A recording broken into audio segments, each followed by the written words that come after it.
Hi guys, my name is Joanna and I am one of the student content creators for Unite Students. I am currently studying in Leeds doing a youth work and community development course, and today's video I wanted to talk about gap years. Mainly I wanted to talk about why I think they're so good and also why I went on a gap year and what I got up to on it. So back in 2012 when I was doing A-levels and I was studying in sixth form, all the teachers and the students, there was always the talk about university. You've done your GCSEs, you've done your A-levels, and now you're going on to do university. So that meant that in year 13 there was a big focus around writing personal statements, attending university open days, applying for courses through UCAS, and then in the end going to university. However, that whole process, something didn't sit right with me the whole time. So we're looking at before the UCAS closing date, about September to December of 2014 it would have been. I was studying government and politics, philosophy and psychology, and honestly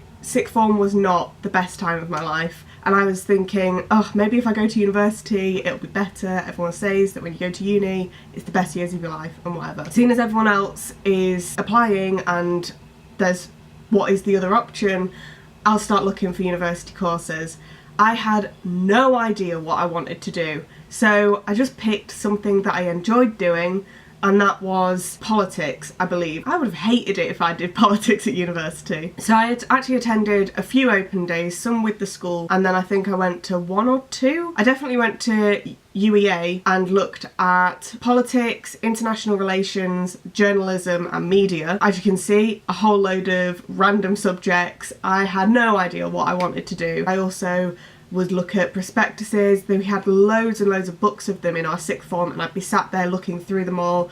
I also knew that I probably wasn't going to be getting the most amazing grades, so I was a little bit nervous about applying to anywhere anyway because I didn't think I'd get into anywhere. And then it came to writing the actual personal statement, and seeing as I hadn't even picked a course, let alone a university, I had no idea what I was doing writing this personal statement. I think I must have had about 3 or 4 personal statement drafts written for loads of different courses, and every time I logged on to the UCAS homepage I just dread and panic swept through me because I knew really deep down this is not what I wanted to do. UCAS deadline was looming. For those of you that don't know, UCAS is the website that you apply for universities in the UK on, and you upload your personal statement and then it sends all of that to up to 5 different universities.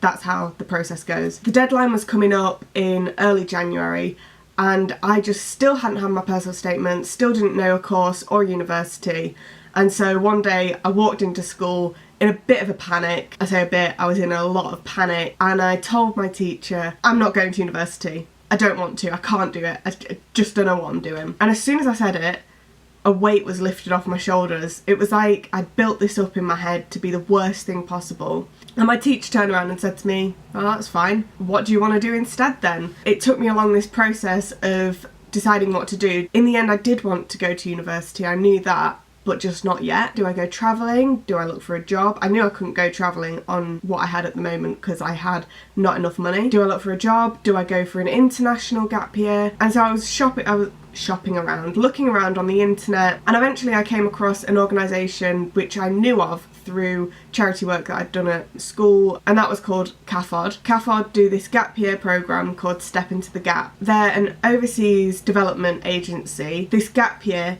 gave me an opportunity to move out, to go and live in Manchester and to work on a voluntary basis. I did get paid like a very, very small allowance, but it was predominantly voluntary and it was full-time. And it also gave me the chance to go to Zimbabwe for 3 weeks in the January of my gap year. I spent that year working with an amazing team of people, working with young people in schools and at our youth centre that we had, doing all sorts of things, programmes around awareness to global issues, enlightening like your own personal issues, giving young people pathways and opportunities, and I just loved it, everything that we did, all of the work that we did.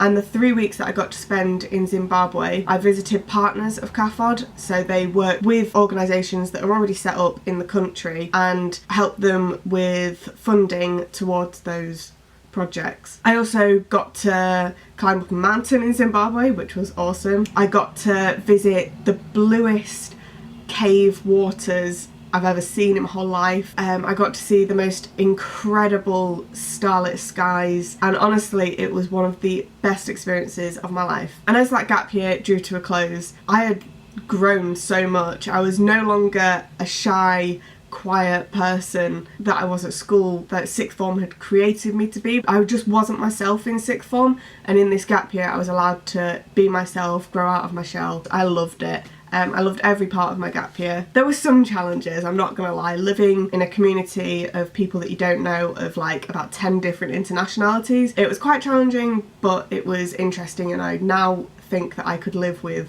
anyone, be semi-okay with it. So one of the main things that I got out of that first gap year that I did was working with young people. I realised that I wanted to be working with young people. I just didn't really know how, because I knew that I didn't want to work in a school, and so through the gap year I realised of a career called youth work. I didn't go to university straight after that first gap year, purely because I didn't realise that youth work was a university course. So then I spent my second gap year working in my old school, again around young people. It just solidified the fact that I knew that I didn't want to go to work in a school. Really, the reason that I promote gap year so much is because it gives you the time to actually discover what you want to do, gives you a chance to think and reflect and grow. And if I didn't do those 2 gap years, I'd have dropped out of university, ended up with an extra £9,000 worth of debt, and just be in a much worse position. I wouldn't have been happy.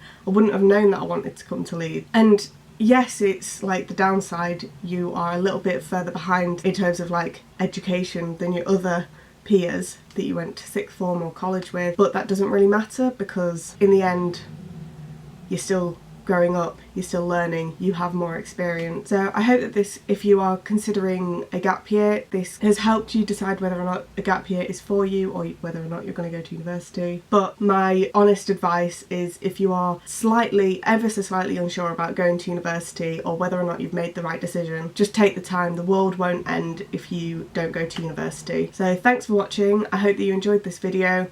And if you have any more questions about gap years, leave me a comment and I will scroll through them on my personal account, which will be linked in the description if you want to go check that out as well. Thanks for watching. See you next time. Bye.